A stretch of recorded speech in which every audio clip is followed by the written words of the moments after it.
Après avoir ajouté des problèmes à votre devoir, il est probable que vous vouliez apporter des changements à cette sélection de problèmes que vous avez choisis.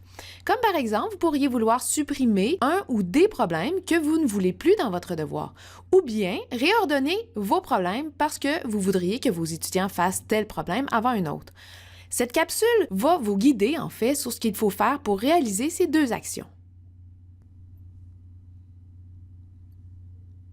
Tout d'abord, avant de commencer, si on veut supprimer des problèmes d'un devoir, il faut d'abord sélectionner le devoir. Pour ce faire, il faut être dans la section « Éditeur de devoirs ». Alors, si on descend dans le bas de la page, nous voyons le tableau affichant tous les devoirs dans ce cours. Notre objectif pourrait être, par exemple, de supprimer des problèmes du devoir 1.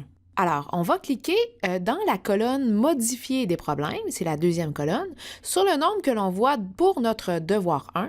Donc, on clique sur le numéro 8, car en fait, il y a 8 problèmes à modifier dans ce devoir-là. Dans cette page, on va descendre un peu plus bas pour voir le tableau des problèmes.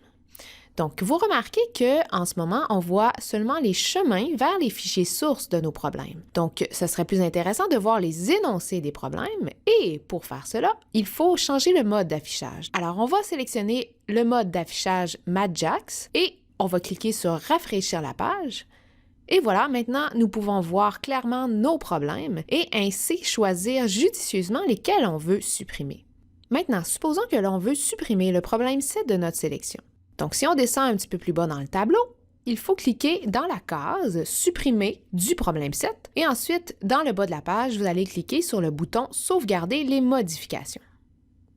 Si on regarde maintenant dans notre tableau et on déroule la liste des problèmes, on peut voir que le problème 7 a disparu. Par contre, on remarque également qu'il manque le numéro 7 dans notre liste, ce qui signifie que si les étudiants font ce devoir, ils passeront directement du problème 6 au problème 8. Donc, ce n'est pas vraiment ce qu'on veut. Alors, pour remédier à cela, ce qu'on va faire, c'est que dans le bas du tableau, vous pouvez voir la case « Forcer les problèmes à être numérotés par 1 ». Donc, il faut cliquer dans cette case. Cliquez encore sur le bouton « Sauvegarder ces modifications ». Et voilà, vous verrez maintenant dans la liste que nos problèmes sont vraiment numérotés de 1 à 7. Donc, on a 7 problèmes dans ce devoir-là. Finalement, si on voudrait supprimer encore d'autres problèmes, comme par exemple, si on voudrait supprimer le problème 4 et le problème 6, donc il faut seulement penser à cocher la case « Forcer les problèmes à être numérotés par 1 » avant de sauvegarder les modifications. Donc, finalement, notre devoir 1 contient maintenant 5 problèmes, donc numérotés de 1 à 5, comme vous pouvez voir dans le tableau.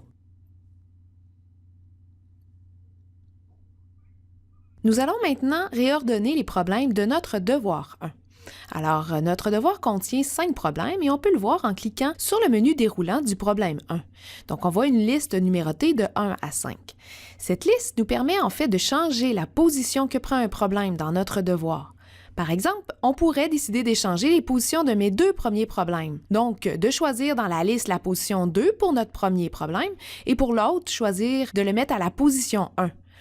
Bien sûr, pour sauvegarder les modifications, il faut cliquer sur le bouton qui est en bas de la page. Et voilà, vous pouvez voir maintenant nos 2 problèmes qui ont changé de position. Si, maintenant, au lieu d'échanger 2 problèmes ensemble, vous voulez seulement déplacer un problème à la fois dans la liste. Par exemple, on voudrait déplacer le problème 5 dans ma liste. Alors, on peut procéder de façon similaire, mais ce déplacement est un peu particulier. Laissez-moi vous expliquer par un schéma. Lorsque l'on déplace un problème dans la liste, il est placé devant celui qui est à la position désirée. Par exemple, on pourrait déplacer notre problème 5 plus haut dans la liste comme devant le problème 2. Alors, qu'est-ce qui va se passer? C'est que le problème 5 s'en va se placer devant le problème 2 et les problèmes de 2 à 4 sont décalés plus bas dans la liste. Maintenant, si par contre, on voudrait déplacer un problème plus bas dans la liste, comme par exemple, si on déplaçait notre problème 2 devant le problème 5, alors qu'est-ce qui va se passer? C'est que le problème 2 va aller se placer devant notre problème P5 et l'espace laissé par ce problème 2 va être comblé par les problèmes 3 et 4. Ce qui veut dire que notre problème 2 est maintenant à la position 4 et le problème 5 est resté à la position 5. Ainsi, le numéro que l'on va choisir dans la liste est celui du problème devant lequel on veut qu'il soit déplacé. Il ne s'agit pas nécessairement de la position réelle qu'il prendra dans la liste.